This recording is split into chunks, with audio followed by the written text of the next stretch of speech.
right, so lesson 12, we're going to continue building on our radian measure stuff that we've been talking about.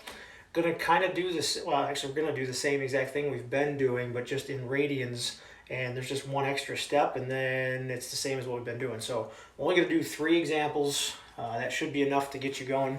First one I want to do is I want you to find the exact value of the tangent of pi over 4.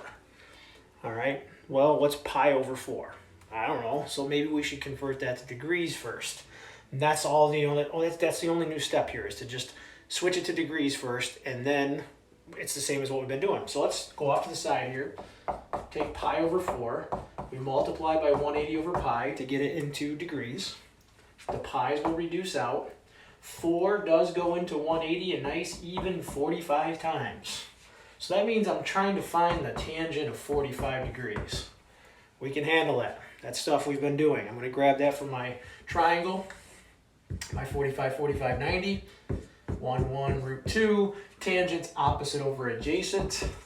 So it's going to be 1 over 1, opposite over adjacent, or opposite over adjacent, depending on which 45 you use, which is 1. Now what quadrant is 45 in? 45 is in the first quadrant. That's the A quadrant.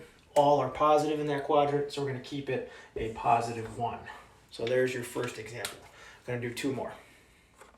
Okay, the next one's cosine of 11 pi over 6. If you want to pause the video and try it on your own first, you're welcome to. I'm just going to go ahead and do it though. Again, just like the last one, the first thing I want to do is take 11 pi over 6 and convert it to degrees. Multiply it by 180 over pi. Pi's will reduce out. Oops, got a little bit of the 11 there. Pi's will reduce out. 6 will go into 180 30 times, and 30 times 11 is 330. So I'm trying to find the cosine of 330, which I can do by sketching a picture first of 330, which sits right in there. It has a reference angle right here of 30 degrees. So I can change this to the cosine of 30. I'm going to get the cosine of 30 from my triangle. 1, 2, root 3. Cosine is adjacent over hypotenuse. Adjacent is going to be radical 3. Hypotenuse is going to be 2. So radical 3 over 2. A, S, T, C. I am in the C quadrant, which is the cosine quadrant, which means cosine is positive. So I keep this a positive radical 3 over 2. Gonna do 1 more. All right, our last one, we're gonna do the sine of negative pi over 6. I don't know if you had to convert any negative angles that were in radians on your homework. Nothing really changes here. So if I go off to the side, I'm gonna convert negative pi over 6 to degrees by multiplying by 180 over pi. Pi's will still cancel. 6 goes into 180 30 times. The only difference is I've got a negative here, so this is negative 30 degrees. That's all. All right, that's the only difference. That negative just means we're finding the sine of negative 30. All right, where's negative 30? Negative 30 is right there. Actually, that's a little big, but that's okay.